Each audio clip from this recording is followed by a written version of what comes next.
Hello and welcome to Improving Scottish Football. My name is Kieran and our guest today is Paul Goodwin, who is co-founder of the Scottish Football Supporters Association, which I'm a member of.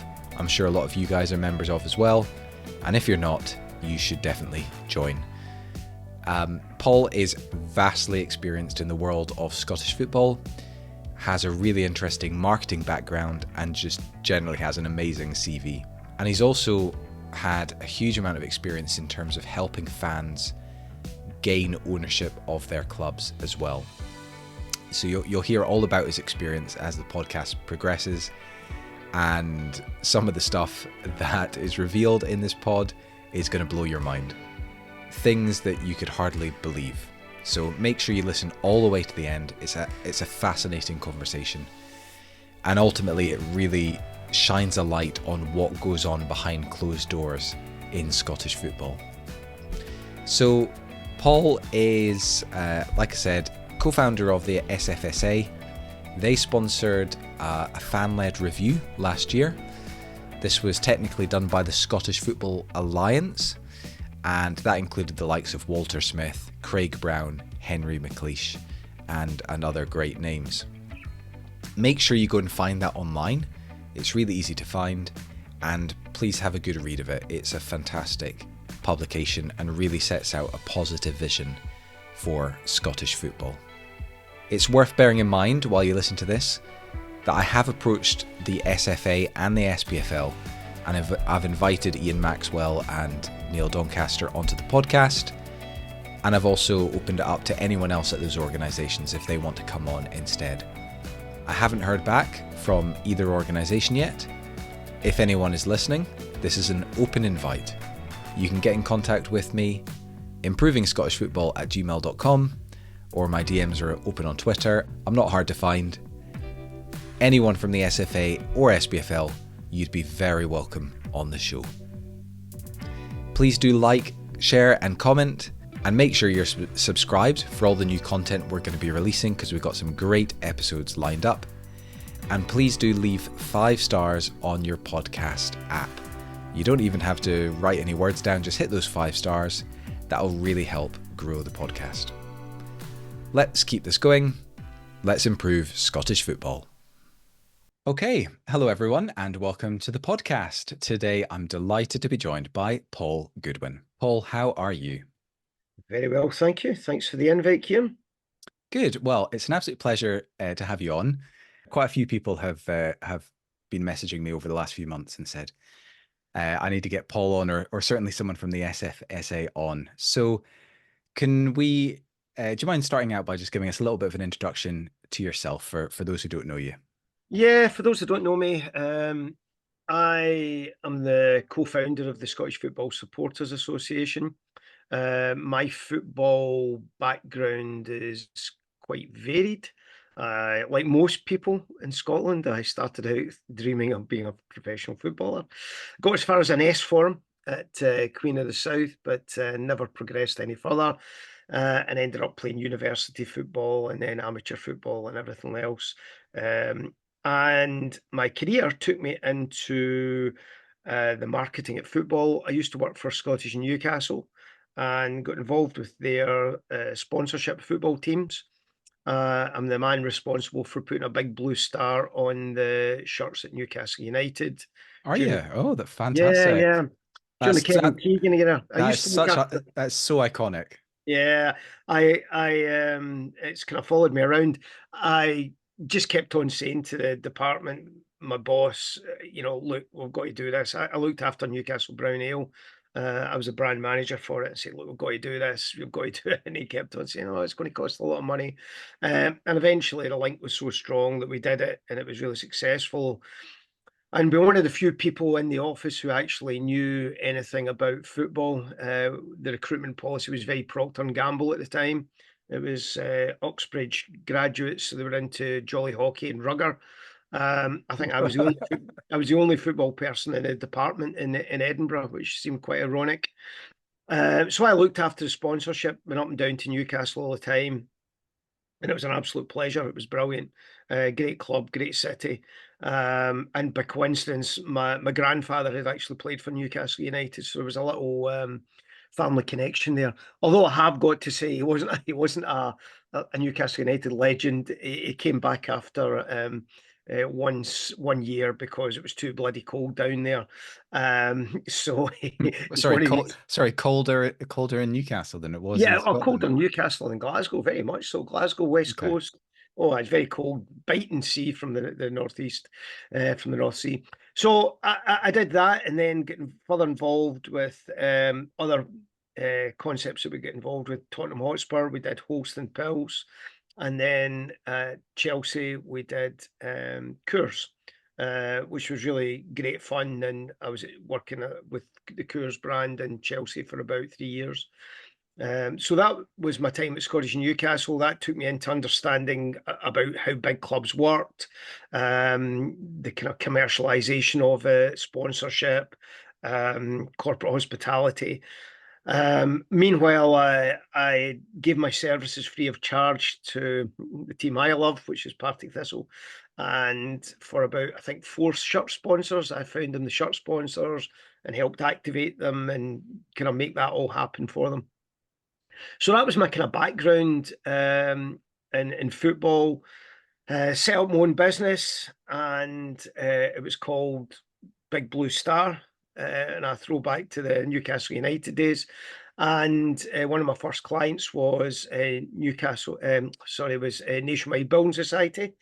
And we ended up pitching for winning the England team business. And I ran the sponsorship for the England team for 10 years for Nationwide Building Society.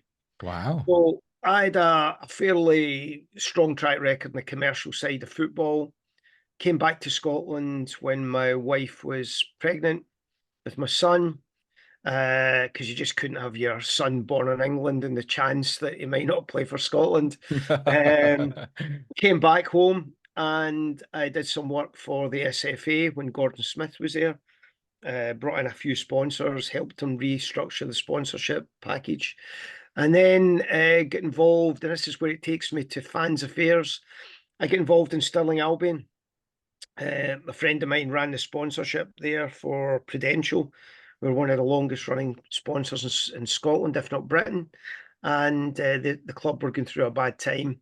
And I get involved there to try and help save the club going bankrupt, and ended up leading the campaign to buy the club for the fans. And it became the first senior club in Scotland to be bought by the fans. And guess who stepped in to be on the board of the club and run the club for the first couple of years? And that was, unfortunately, had to be me.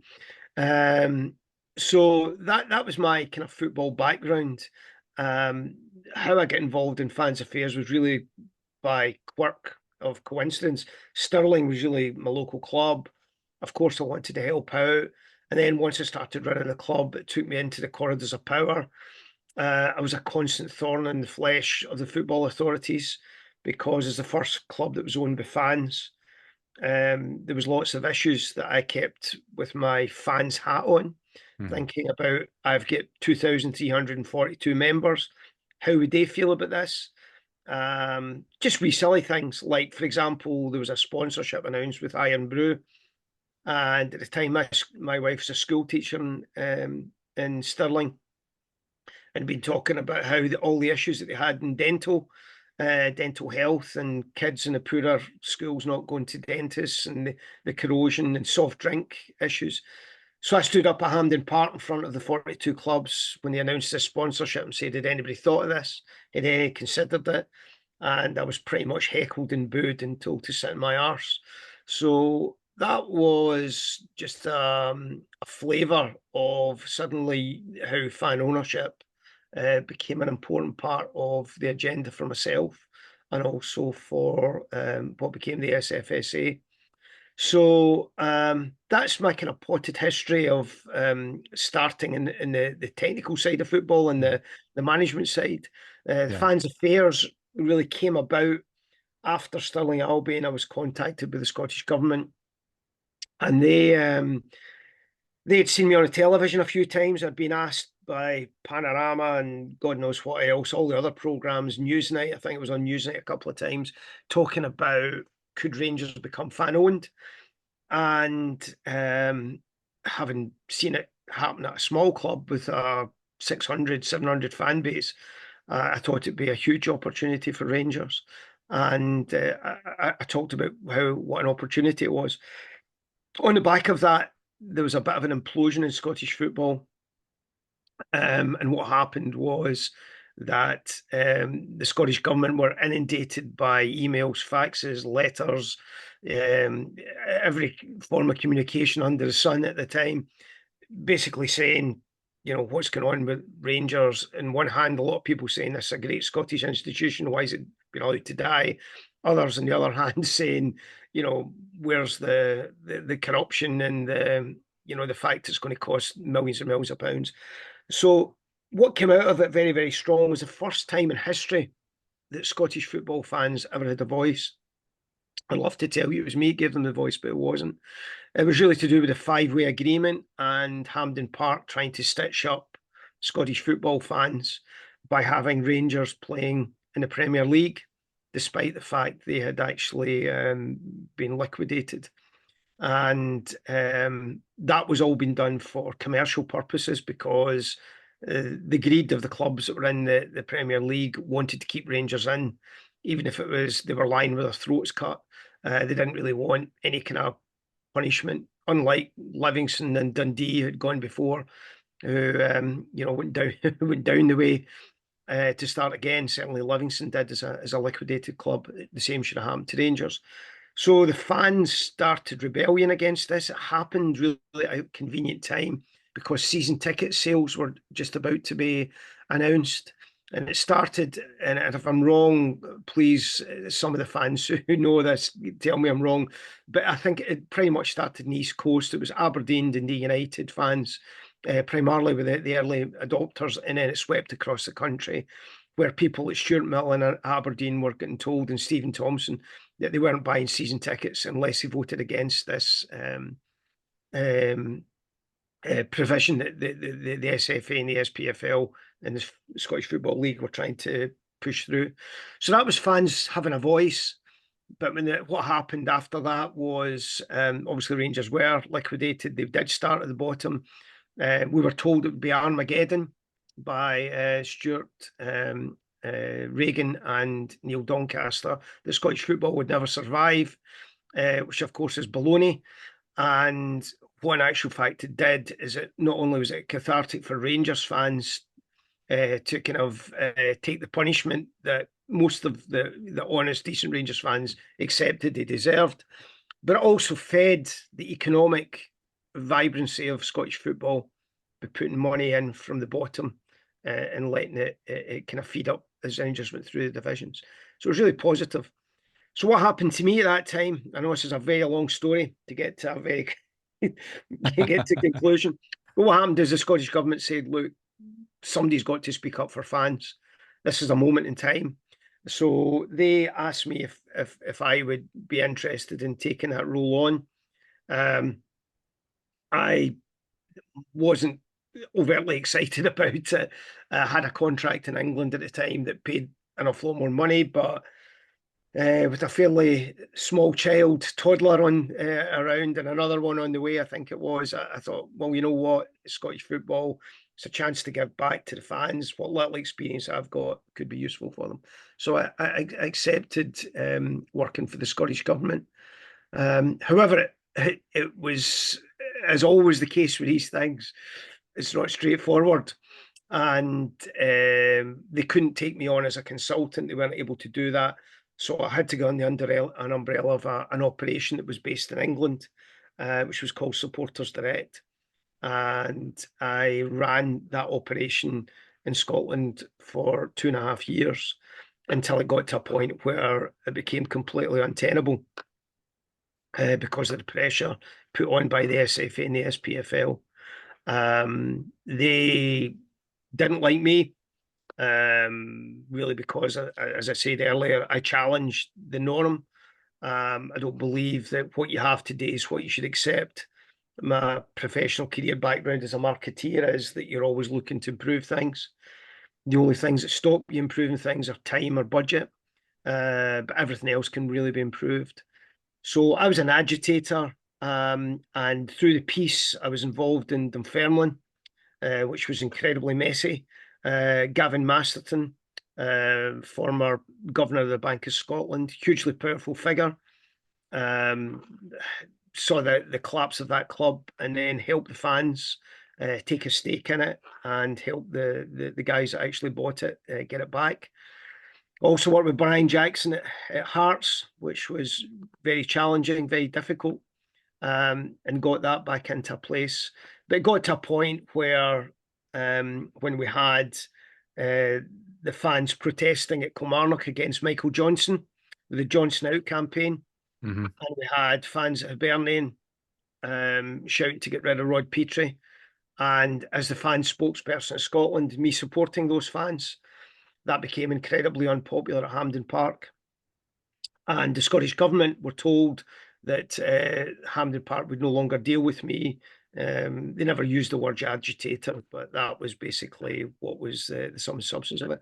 So that was my career in fans relations finished. And I walked away thinking there's nothing I can do.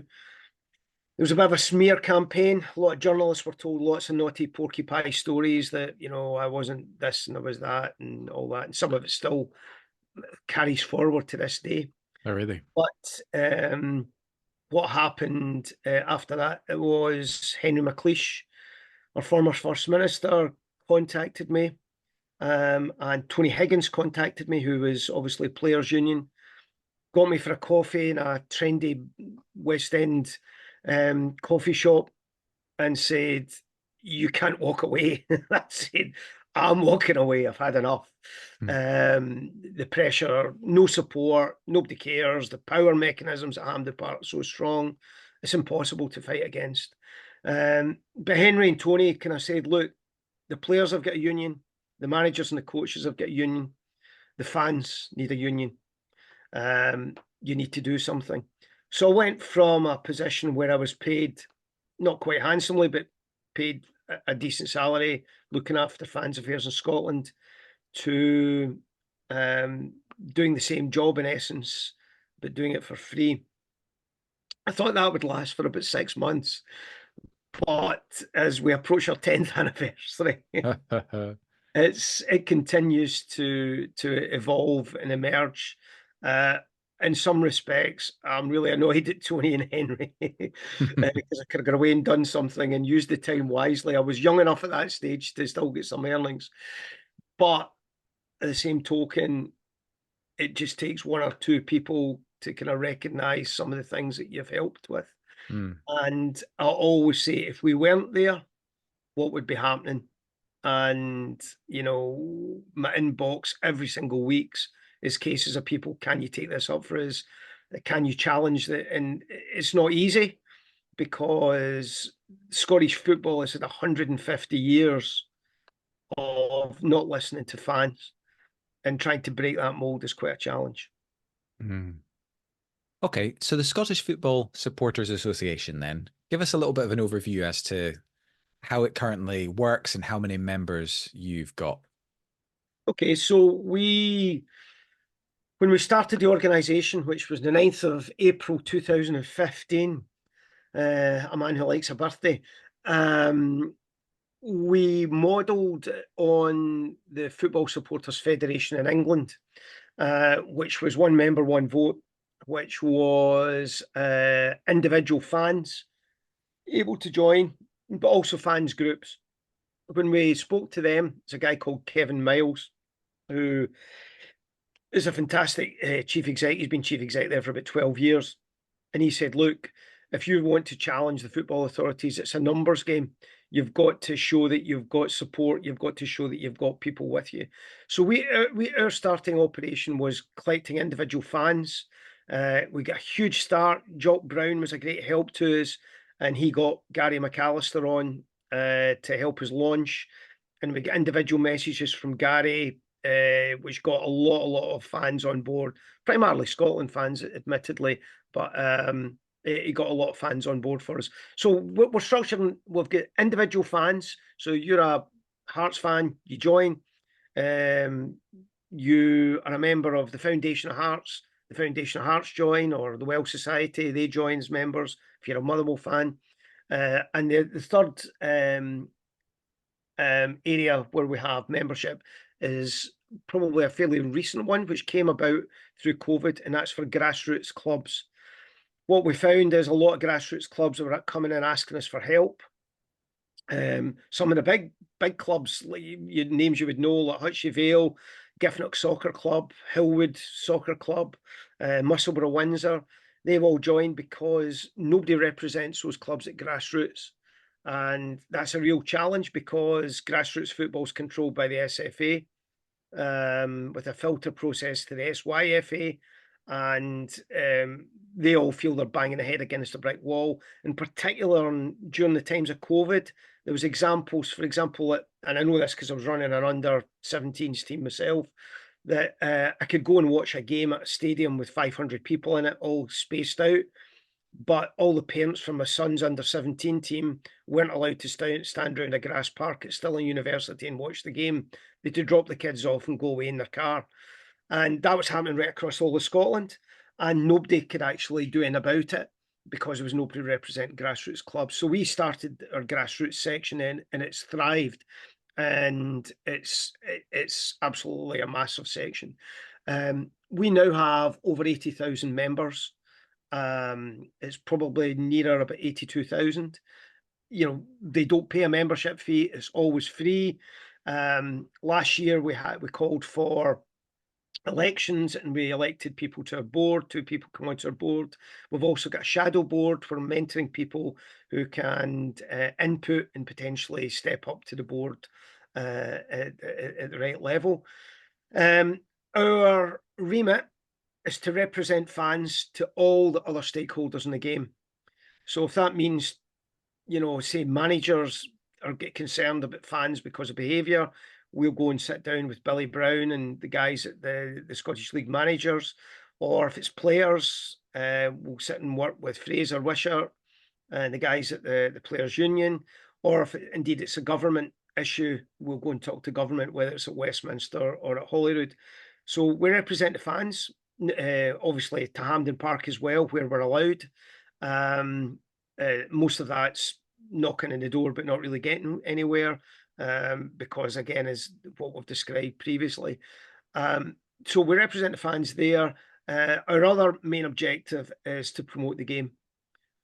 So the campaigns that we will do could be, for example, we've been looking at pyrotechnics because lots of people have got an interest in it, either positively or negatively. So we will research. We do research bi-monthly.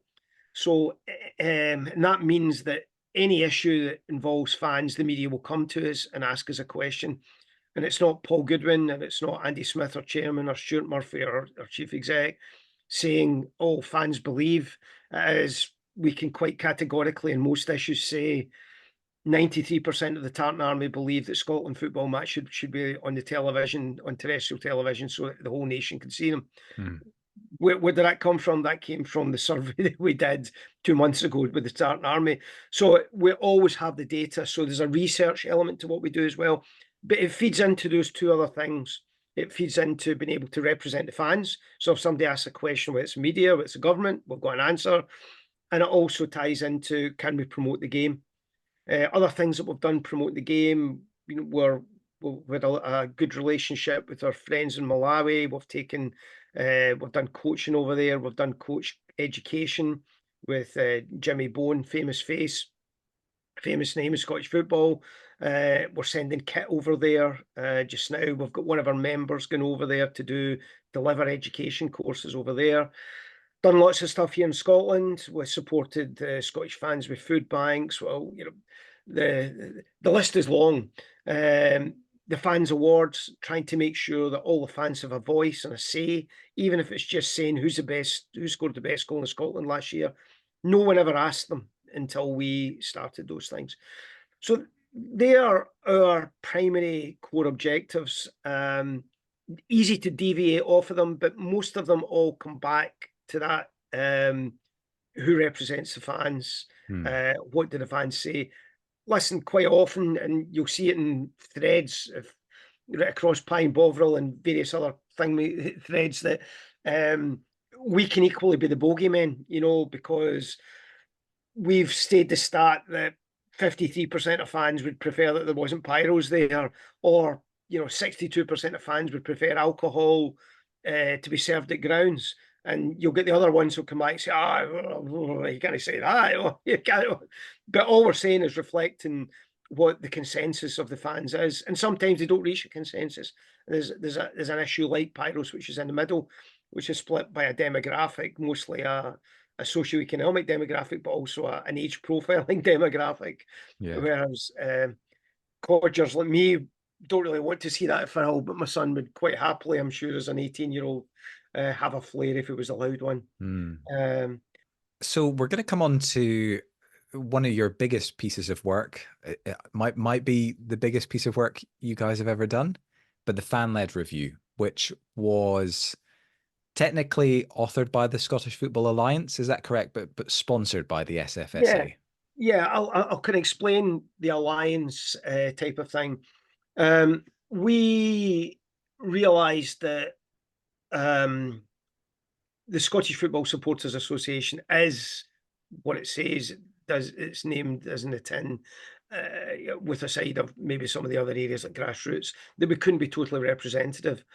And as we reached out and spoke to other people, it came out of one of the first Zoom meetings we had, where I think it was a former professional person from the game, at chief executive or something like that, said, like, what you're really trying to create here, when we're talking about trying to speak to as many people with the knowledge, wide knowledge and breadth of knowledge of the game, he said, you've actually created an alliance. He said, this is like a Scottish Football Alliance, so you've got chief executives, you've got former international players, you've got former chairman, you've got former players, you've got all sorts, you've got fans, you've got we invited everybody to participate. It was an open invitation. You get fans groups. You had the Scottish juniors participating. You had the Lowland League participating. Lots of others didn't. But so it was a broad range. So to kind of package that up, we were under the banner of the Scottish Football Alliance, because it wasn't just the fans' views. And we sponsored it. We paid for it. When I say paid for it, obviously hosting meetings and Zoom's easy enough, but when you've got to actually physical meetings, there's costs involved in travel. There's also costs of actually producing the website, managing the website, producing the booklet. The booklet itself costs £2,000 to produce, the design and print.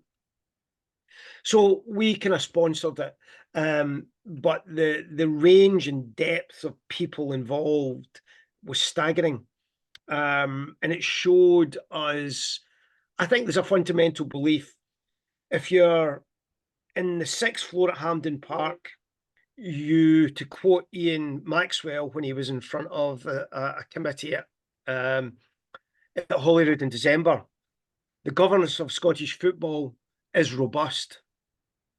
That's his view. Our view is there has been a litany of failures, catastrophes, stretching back, if you just stop at 2012 and don't go any further than that, from the Rangers crisis right through to we're currently got a situation where Livingston, the infighting there between the directors, they've been in court once. There's another 2 court cases looming. You've got Dumbarton, which is run by somebody who's been struck off and banned from being a company director for 12 years, who the fraud squad investigated. You've got shenanigans at Albion Rovers, where somebody's trying to buy the club and change it into Shamrock Rovers Colt Bridge, who'd previously been, supposedly held for all sorts of crimes. So we believe there's lots of things. That's just one area. And we're not alone from the fan situation. It didn't take us long to say that Scottish football has issues and they need addressed till we started gathering people of a pretty high calibre. I've got far more experience than I have, or Henry has. We are but the authors of the many Zoom calls, the many submissions. We had over 100 submissions from people, as well as organisations saying this is what we feel is right, this is what we feel is wrong. But I mean, I think fundamentally, the governance structure is one where it's shrouded in secrecy. There's never been any minutes from any meetings. Actually goes to the clubs who actually own both the SFA and the SPFL.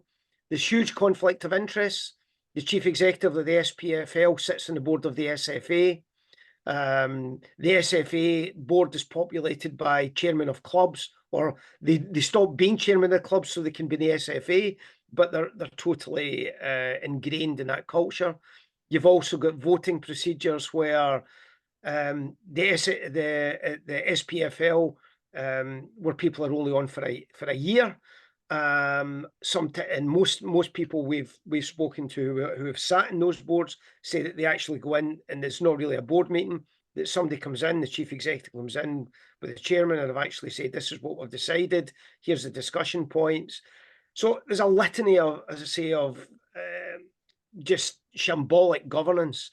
It's not fit for purpose. It's medieval in its kind of in its structure and its origins. Yes, it's had some tinkering from the original McLeish report, but do the players have a voice in how Scottish football's run? Absolutely not. Do the managers and the coaches have a voice? Not at all. Do the fans have a voice? Who, let's not forget, contribute just by gate money alone, not sponsorship, not paying fees to television companies. Over 50% of the revenue coming through the gate is driven by fans. Okay, right. So, Paul, let me ask you a question. Obviously, you used the word like shambolic there. Do you ever worry that that sort of language is then leading to them not wanting to work with you? Or have you just been in the game long enough that you've seen enough of it firsthand and you're just happy to call a spade a spade? Yeah, listen, I think most people who've had experience of Hampden Park, most will probably use far stronger terms than that. I mean, let's not forget, just a fortnight ago, 6 clubs come out and actually decry the governance of the actual game themselves, of which they are actually members of. And the words that they were using was far stronger than shambolic. So, I think I'm kind of past trying to pacify the SFA and the SPFL. The bottom line is they have no regard for fans, none whatsoever. They've got none for me personally, despite the fact I've worked for fans. Yes, I get paid for it for a few years, but I worked constantly for 10 years for the fans. We've never asked anything from them. We never get anything. What they said the day that myself and my co-founder Simon Barrow launched, because we launched with a bit of a song and dance. We, as I say, with Gary McAllister backing us, we had a lot of dignitaries backing us, we had my local MP backing us, so we had the eyes and ears of Holyrood as well. They invited us in for a cup of tea. And what they said, there was two things that they said. One of the chief executives said, "Why should I ever listen to fans?" So that's the starting point of Hampden Park. What I said, and because I believe firmly in my fellow fans, more than I've ever done in the whole of my life, because I've mixed with them socially, I've mixed with them in a work capacity. It's the greatest thing, going round the clubs and getting to meet fellow fans without the kind of 3 o'clock badge attached to it. But what I said to that chief executive when he said that, which he never liked, was I said, if you were the chief executive of any other organisation and you spoke to about your customers like that, you'd be sacked. But that's the dynamic that we're working in. It's all about power. And sadly, part of the shambolic organisation in their very own report, which was we only got because it was leaked to his, you know, the report that they commissioned themselves. They got an accountancy firm to do it. Actually, they hardly scored above average in any of the actual things that they looked at themselves. But talk about an organisation that isn't open, isn't transparent, isn't accountable. That report was actually, I think there was 11 people they spoke to in that report, and 9 of them are members of staff. You know, so how are you going to get, you know, I mean, Peter Drucker, famous business guru, often quoted as one of his most famous quotes is, if you don't measure it, how can you improve it? And that's it. Scottish football does not want measurement. The only measurement they want is a league table on a Saturday night. They're not interested how well we're doing. How are you doing with fan affairs? I'll give you another fantastic example. We deal with supporter liaison officers. I'm absolutely delighted we have supporter liaison officers. How effective and how efficient they are depends on the club. And of course, the clubs themselves, quite a lot of them actually employ the supporter liaison officer.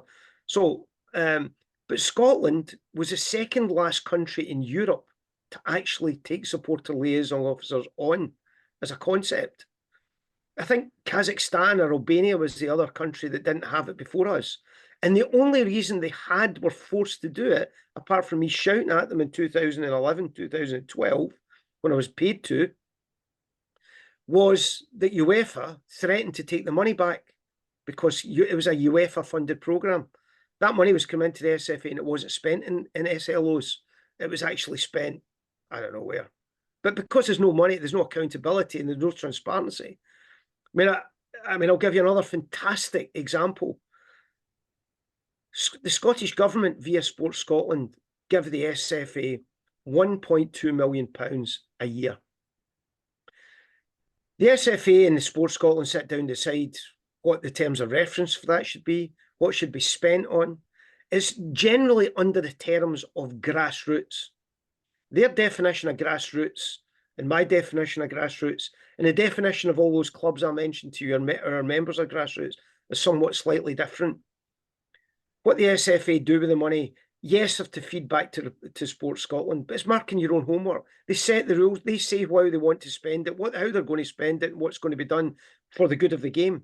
However, grassroots football is run by the Scottish Youth Football Association, which is 68,000 kids, boys and girls, playing football with, you know, hundreds and hundreds, thousands of coaches. I think it's 3,500 coaches, volunteers like me, who've got to pay for their badges to the SFA, £65 a pop.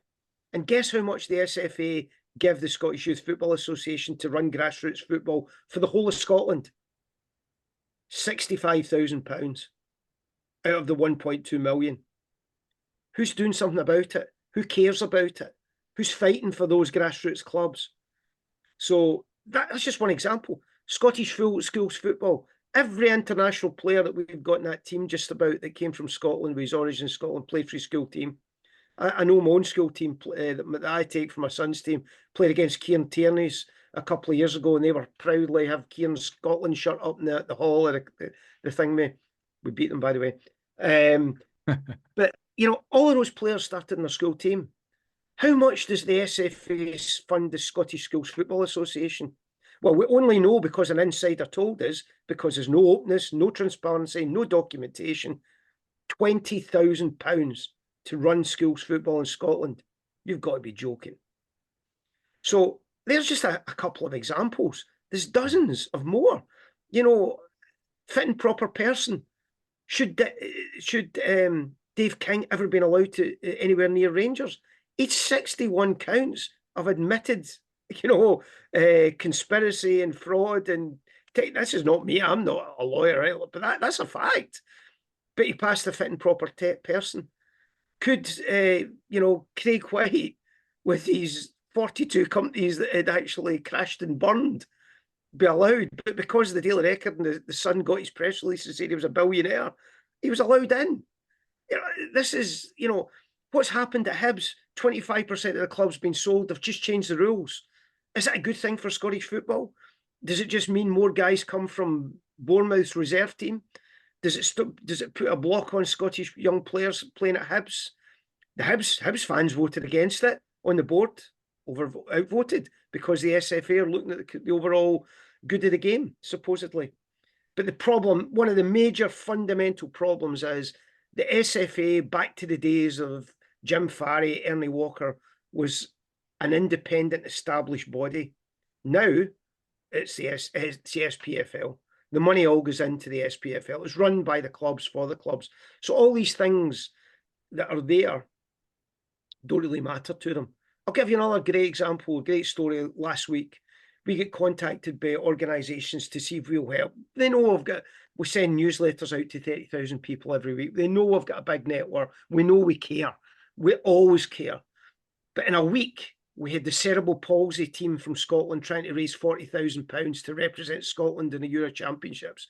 We had the Scottish deaf team trying to raise £30,000 to represent Scotland abroad. With the Scottish amputee team trying to raise £30,000. Why is that money not coming from that 1.2 million that would actually help diversity and inclusion in Scottish football? Who is it's writing it? It's them. They're writing their own homework. They're marking their own homework. So, as you can see, I care passionately about it. I'm not a lone voice. There's lots of people out there who have joined. It's hard task. But that is the purpose of the review. We have got to change.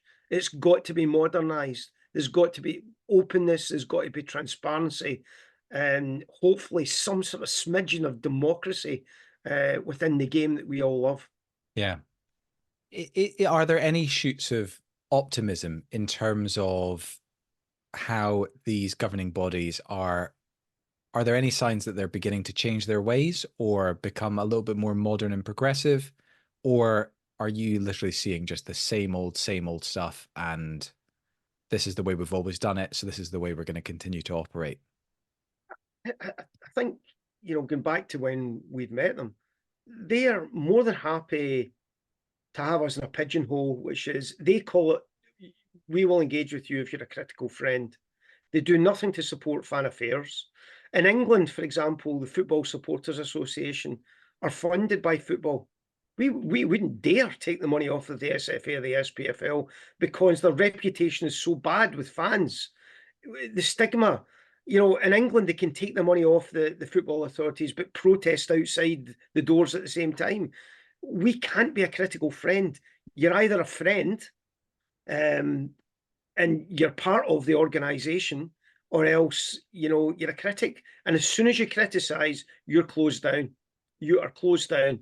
I mean, Ian Maxwell, when we actually launched the review, the starting process was to say nothing about it. And then when it was mentioned in December at Parliament, he actually said, the review was written by two people. That's i.e. Paul Goodwin and Henry McLeish. Yes, we did author it, but there was hundreds and hundreds of man hours of people's comments involved in that. So it was the work of two people. And it was the same old, so i.e. Henry and I have been agitators for them for some time. And, you're just put in a pigeonhole and you're in a box and it doesn't really matter. We've seen no signs of them willing to engage. They've had lots of opportunities. There's no interest in it. It's not in their agenda to want to reach out, to try and make things better. Why would they? They have non-executives on the board. I mean, in England, the Football Supporters Association have got lots of fans, people, and again, it's partly the definition of a fan. If you talk to some of the people at Hampden Park, they've got a fan, almost like with the black and white sepia tinged images of a flat cap and an uneducated guy who is works in the mines or the pits or the shipyards or something like that. When in actual fact, almost 60% of our population now have been to university. We're well educated. We have significant jobs. We've got vast experience, and we're more than capable of holding positions. not just in clubs, but also as non-executives on the board. In England, they have people from the Football Supporters Association on committees and in boards at the Football Association. Why not in Scotland? Because they're not interested, because they'd be criticised. They want to keep it the way it is and want to maintain that forevermore, because the vested interest is more important than the common good. And that's what it comes down to. That was the kind of catch line, the strap line that we put to a report. The common good has got to prevail at some time, but you've got to break the cycle. It's hugely difficult. If you can imagine standing over a former club chairman said to us, if you imagine standing over in East Germany and that side of the wall, you were standing there shouting for 50, 60 years to knock it down. And then eventually one day, one brick came, then another brick, and then people jumped on top of it. And you found out you had a lot of people actually supported your views. I mean, going back to that comment from Ian Maxwell, Neil Doncaster's not said anything, although we obviously know he objects to it. But Ian Maxwell decrying the report and who published it, and it was the same old people. We had international players who amassed nearly 400 caps for Scotland. Several of them international captains contributed to that report, gave up their time willingly. We had two former Scotland managers, Walter Smith, Craig Brown, who desperately said reforms needed. Things like, why Walter Smith said to us, every single professional person he's met in football said Scottish football would be better with larger leagues. Why can we not get larger leagues? Why can we not have that? Every fan, 90%, 80%. The big 90% marks is fans do not want to be watching their team play the same teams 4 times a season. Yep. But can we change? No, because the structure doesn't allow us to have input. We can do surveys till we're blue in the face, but we don't have a voice. We don't have a real voice. So all we can be is in the outside, throwing a few stones. So that is where we're going to leave the podcast for this week. We didn't get through half the things we wanted to talk about, to be honest, but I like keeping the pods under an hour and digestible.